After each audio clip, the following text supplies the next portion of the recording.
Hello friends, welcome or welcome back to my channel. My name is Danny and today we're going to talk about my most recent reread.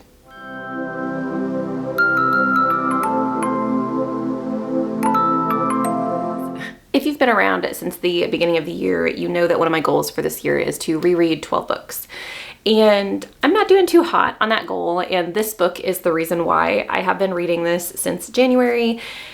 However, there are a couple of reasons it has taken me this long to finish this book. It is definitely not the book's fault. I have been reading this on Kindle. This has been like my bedtime book.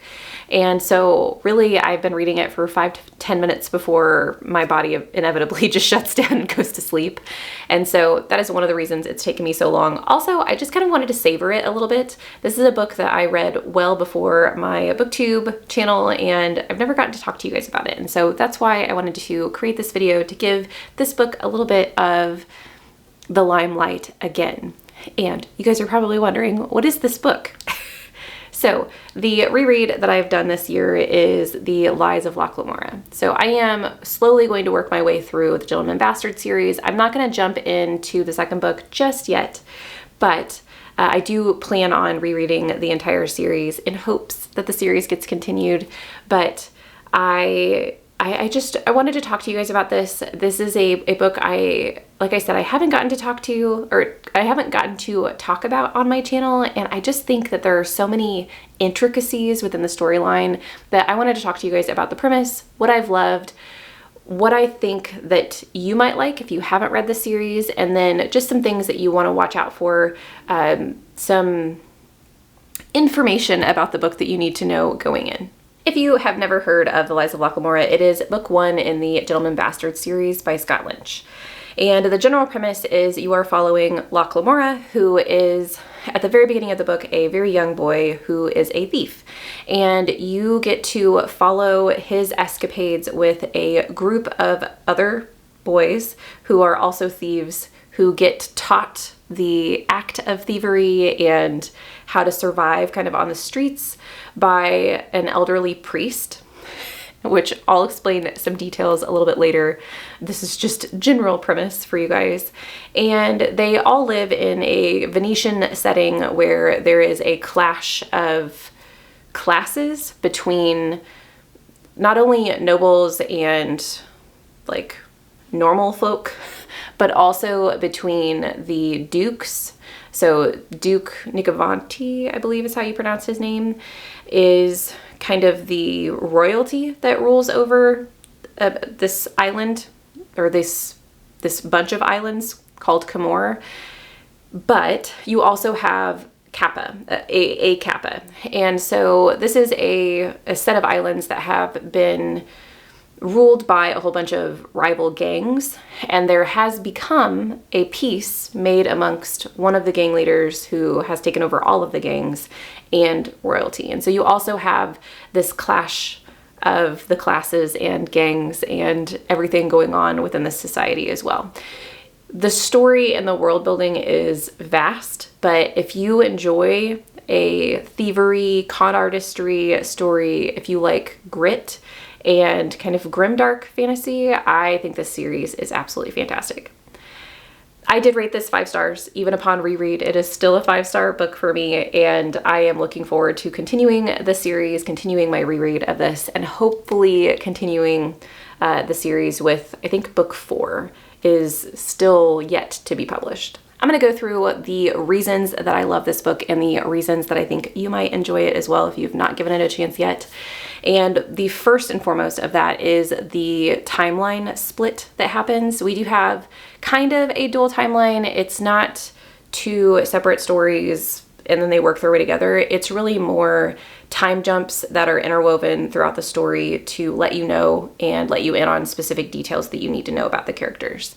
The very beginning of the book, you follow Locke Lamora at like 6 years old. He ends up being taken in by this person who takes in orphans and then essentially trains them to become thieves and build upon his own empire of orphans, essentially. And that storyline is interwoven, especially within the first probably 50% of the book, maybe 30%, the first 30% of the book.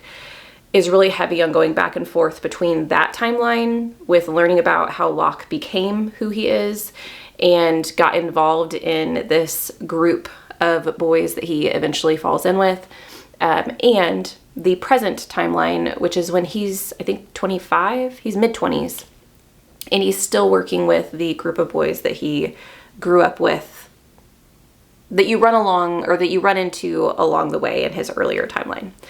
So I really enjoyed how Scott Lynch puts little breadcrumbs within these past storylines, and it's also a really fun way, or at least it was for me, to get to know his characters, because in the present timeline, you are pushed into this group of boys or of men who have worked together forever. And so you don't really understand the dynamic. You don't know why they do what they do, why they joke what they joke, and you are just kind of thrown in. Whereas when you go to the past timelines, you get to see their relationships evolve, and you already know where it's headed in certain circumstances, but you get to see the kind of bits and pieces of the relationship start to form, and I really loved that about this, which leads me to my next point about why I absolutely love this book and the series is the found family components.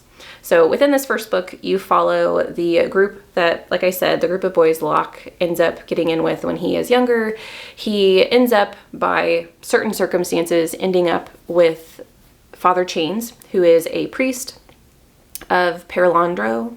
Once again, names, I did not listen to this on audio, so names I'm not sure if I'm pronouncing correctly, but he is a priest who is blind. I'm not going to give you too many details because I don't want to spoil anything, but he has this group of boys that he is working with to essentially train to become thieves, and to become thieves in a smart way, not get caught, not get hung, essentially, because that is something that happens within their society. They have thieves, and one of the punishments for thieving is death. And so he wants to make sure that they are trained correctly. And also there are rules within their organization as well. They are called the Gentlemen Bastards. So one of their rules is they really only steal from the rich, or there are certain people that they will steal from, and there are certain people that they will not.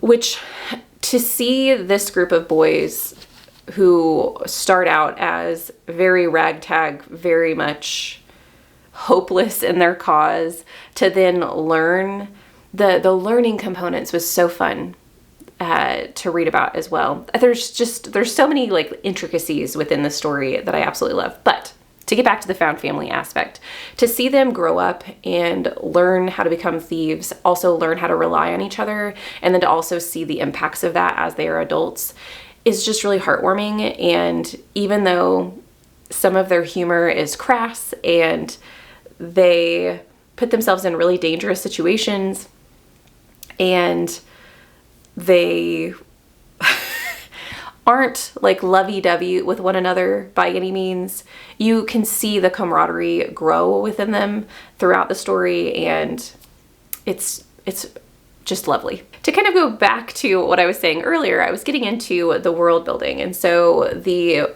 Venetian islands, which it's not Venetian, but think that kind of setting. So we have a whole bunch of islands that are connected by canals, and the world building that happens within the story, it's so layered. So you have all of the islands, and some of the islands are known as like places for nobility, places for the market, places for the lesser people, and places for bad people, essentially. And so you have kind of a caste system amongst the islands as well, but those people do interact in different places, especially like the market.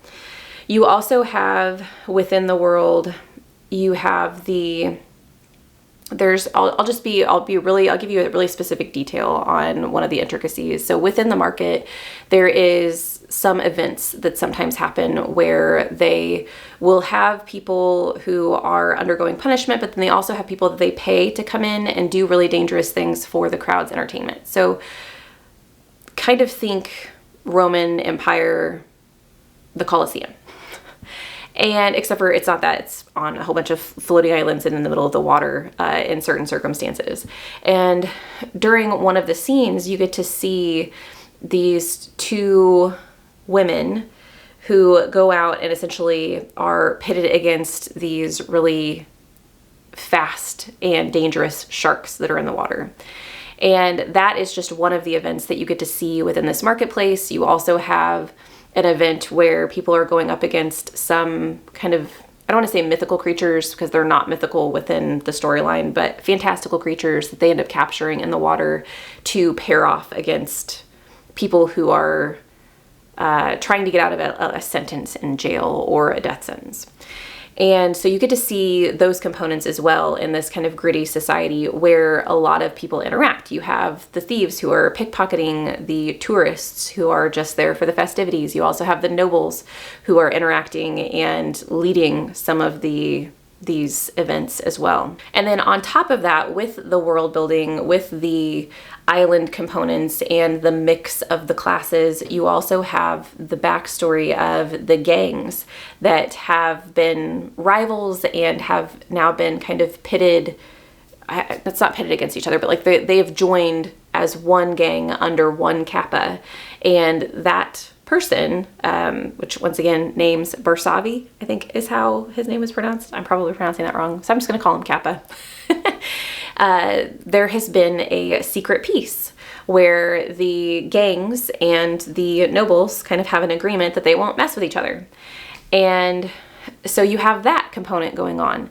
You also have some politics on top of that, where you have the Duke's Spider, which is a person who kind of knows everything in the community, and you don't know who this person is. You just hear rumblings about it. This person also has like a secret society of soldiers, I guess, spies throughout the kingdom. So that's a component as well.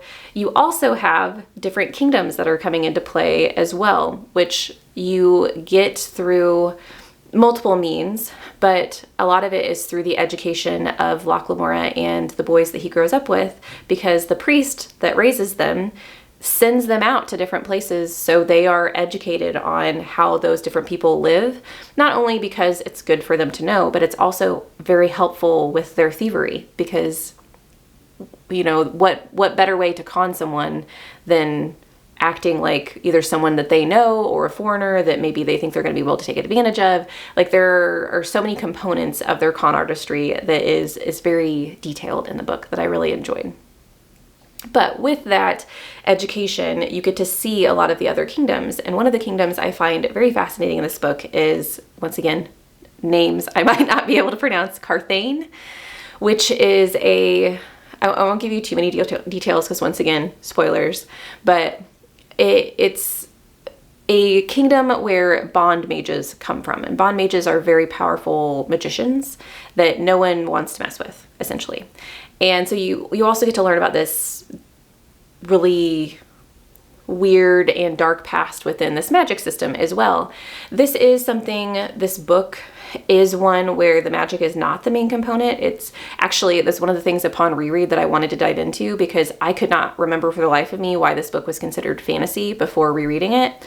Because I do think that if you are a non-fantasy reader and you're wanting to just dip your toe in some fantasy, I do think the fantasy elements in this are very light. Yes, we have creatures in the deep that are fantastical. We also have some gods and goddesses that I'll talk about in a minute that are a little fantastical, but the nitty gritty, the meat of the storyline is about con artistry and politics. And so I do think that this is a really good mashup of those things.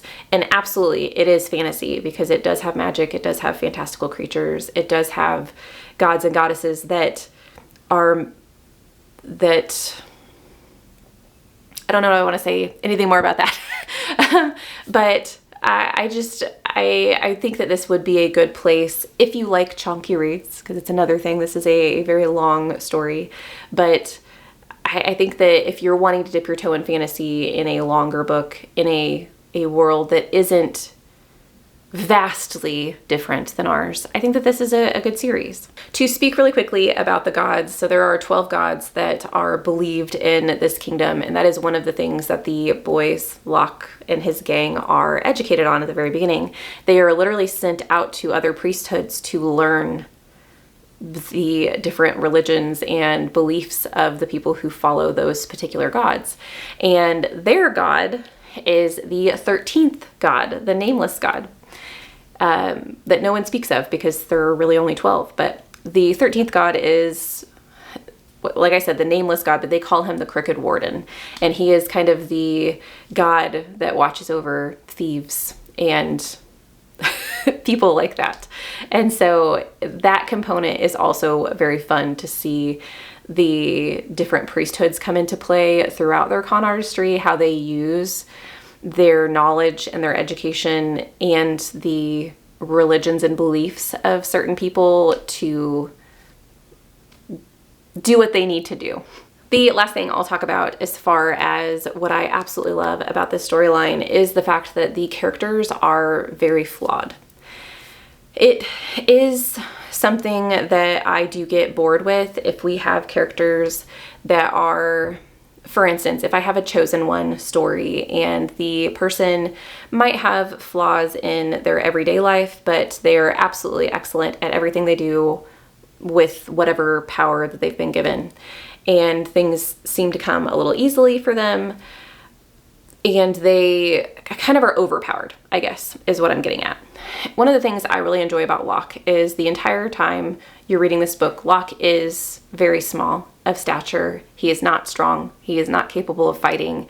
His power, his superpower, is his wit and his knowledge of things, how he can manipulate a situation to get to the outcome that he wants. And even with that strength, he still makes mistakes, and it costs him. In those mistakes and troubles that Locke and his counterparts also deal with throughout the story, it makes this storyline very unpredictable, and it ups the stakes for you as a reader, because I'm not thinking as a reader, there's no way that this author is going to do this to that character. There's no way that this tragedy is going to happen. There's no way that this doesn't turn out the way that they want it to. You are constantly thinking, like, what's going to happen to these characters and why, and what's going to be the repercussions of the mistake or the weakness that they have. And I really enjoyed that about this series. With that, let's go into a couple of things that I do think that you need to be aware of prior to going into this if you are considering it. One, this is a longer read. So this is definitely going to be a book that I do think you should take your time with, that it's not going to speed read, but I think it's well worth it. And I also think that it is a book that you can put down and come back to. So if you are someone who likes to speed through books and maybe you get bored with longer books, you could split it into different parts and read and then come back to it at a certain time after you've maybe picked up a couple other books and gotten that out of your system and then pick it up again. I think it held my attention from May through January, or from January through May, but I do know that some people don't necessarily like chunky reads. The second thing, and probably more important thing, is the fact that this is a darker fantasy book. This is a book that does not shy away from gruesome details. It's not gruesome in the sense of a horror novel, so I would not consider this, like, I would even think that the Black Tongue Thief, which I've talked about on my channel before, that has certain components, was more horror than this book is. This does not have horror components in it, but it does have some grit and some dark scenes. For instance, there are a couple of torture scenes within this book, just to be aware of. There are deaths on page that you see. So if you are sensitive to those things, just be aware of that before you go into it. those are my thoughts on The Lives of Locke Lamora. I am really excited to continue with this series and continue my rereading journey. I am going to take a little bit of a break and maybe reread a couple of other things before I pick up the second book in the series, but I do plan on getting back to it sometime within this year. What have you guys been reading recently that you just absolutely loved? Have you reread a favorite recently that you loved, or maybe you changed your mind on? Let me know in the comments down below. I would love to chat with you guys. Thank you so much for watching this video. I hope you have a lovely evening, and I'll see you in the next one. Bye.